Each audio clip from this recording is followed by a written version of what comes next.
When life gives you tangerines. एक ऐसा के ड्रामा जिसने सभी को रुलाया और सभी को अपना दीवाना बना दिया है।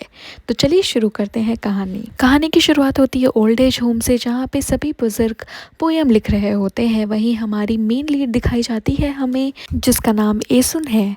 एसुन नदी के किनारे जाती है एक्टिविटी ख़त्म होने के बाद, और वो अपनी माँ को बहुत याद करती है।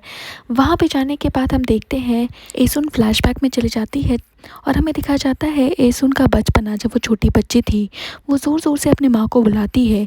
एसुन की माँ एक गोताखोर है और वो मछलियाँ पकड़ के अपना गुजारा करती है। वहीं दूसरी तरफ हम कुछ और गोताखोर को देखते हैं जो वहीं पर खड़े खड़े एसुन को चिढ़ाते हैं कि तुम कहाँ अपने माँ के पीछे लगी हो, ज़रा अपने पीछे देखो और ख्वानशिक को देखो कैसे उसके गाल लाल हो गए हैं।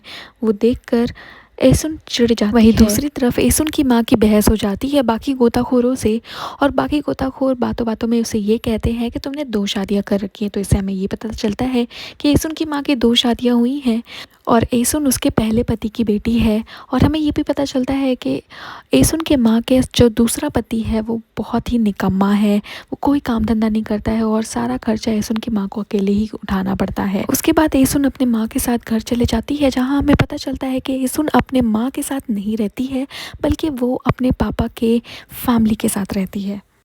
उसके बाद एसुन अपनी माँ से कहती है कि उसने पोएम कंपटीशन में फ़र्स्ट प्राइज़ जीता है, जिससे उसकी माँ को कोई इंटरेस्ट नहीं होता है। जिसमें उसकी माँ उसे कहती है कि इन सब से कुछ नहीं होता है, इससे हम पैसे नहीं कमा सकते हैं। जिससे एसुन को बहुत बुरा लगता है, लेकिन वो फिर भी ज़िद करती है कि माँ प्लीज़ मुझे अपने साथ रख लो, मुझे आपके साथ रहना है, मुझे वहाँ नहीं रहना है अपने चाचा के साथ। वो लोग मुझे ठीक से खाना भी नहीं देते हैं, मुझे मछलियाँ भी वो लोग बिल्कुल नहीं देते हैं खाने के लिए। जो सुनकर एसुन की माँ को बहुत बुरा लगता है, लेकिन फिर भी वो उसे वहाँ से जाने के लिए कहती है। वो बोलती है कि नहीं, तुम वहीं रहो।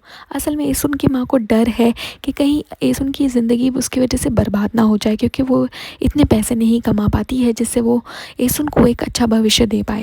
लेकिन फिर उसके बाद भी एसुन मानने को तैयार नहीं थी। वो ज़िद करती है कि मुझे प्लीज़ अपने साथ ही रख लो, आज मैं यहीं खाना खाऊंगी। लेकिन एसुन की माँ उसे गुस्से में भेज देती है।